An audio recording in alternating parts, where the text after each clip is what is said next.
अब बात राज ही रहेगा ताज के 22 कमरों का राज, क्योंकि ताजमहल को लेकर बीते कुछ दिनों से माहौल गरमाया हुआ।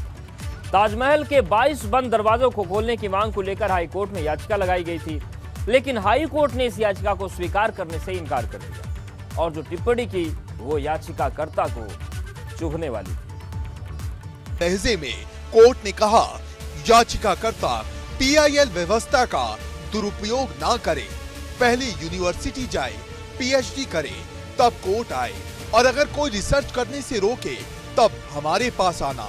लेकिन जस्टिस जी के उपाध्याय यही नहीं रुके, उन्होंने याचिकाकर्ता से यहाँ तक कह दिया कि कल को आप आएंगे और कहेंगे कि आपको जजों के चैम्बर में जाना है, तो क्या हम आपको चैम्बर दिखाएंगे? इतिहास आपके मुताबिक नहीं पढ़ाया जाएगा, इतिहास आपके मुताबिक नहीं पढ़ाया जाएगा। ताजमहल परिसर में बरसों से बंद पड़े 22 कमरों को खुलवाने के लिए भारतीय जनता पार्टी के कार्यकर्ता रजनीश की तरफ से दाखिल की गई पीआईएल को हाई कोर्ट ने खारिज कर दिया है। हाई कोर्ट ने साफ कहा कि ये तर्क संगत नहीं है, न्याय संगत नहीं है, ये बहस का विषय है और इस पर बहस होनी चाहिए, सामाजिक बहस का मुद्दा है ये। इससे पहले हाई कोर्ट ने दोपहर करीब 11 बजे इसकी सुनवाई शुरू की थी और याचिकाकर्ता को फटकार भी लगाई। हाई कोर्ट ने कहा कि पहले जाकर अध्ययन करें, पीएचडी करें, रिसर्च करें, उसके बाद पीआईएल दाखिल करें। लेकिन पीआईएल रद्द होने के बाद ये मामला खत्म होता नहीं दिख रहा है, क्योंकि अब याचिकाकर्ता कल्चरल मिनिस्ट्री का दरवाजा खटखटाने की बात कह रहा है। अगर वहां से कोई मदद नहीं मिली तो सुप्रीम कोर्ट जाने की तैयारी है।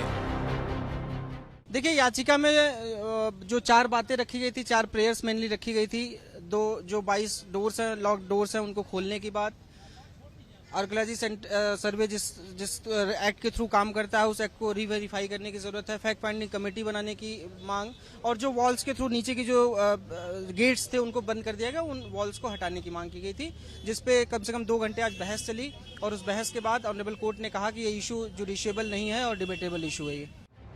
आपको बता दें, भाजपा नेता रजनीश सिंह ने ताजमहल के 22 कमरों को खुलवाने की याचिका दाखिल की थी, जिसमें दावा किया गया था ताजमहल के गुंबद के नीचे कमरे हैं जिनमें हिंदू देवी देवताओं की मूर्तियां हैं। कोर्ट में अंदर क्या हुआ मुझे जानकारी नहीं है, लेकिन याचिका खारिज हुई है, मुझे ऐसा वकील साहब ने बताया है। आपने क्या क्या तर्क रखे थे?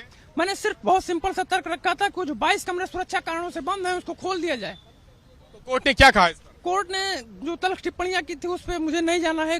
कोर्ट ने कहा कि आप नहीं खोलेंगे, जो भी रहा हो जजमेंट, कुल मिलाकर उन्होंने मेरी प्ली डिसमिस की है।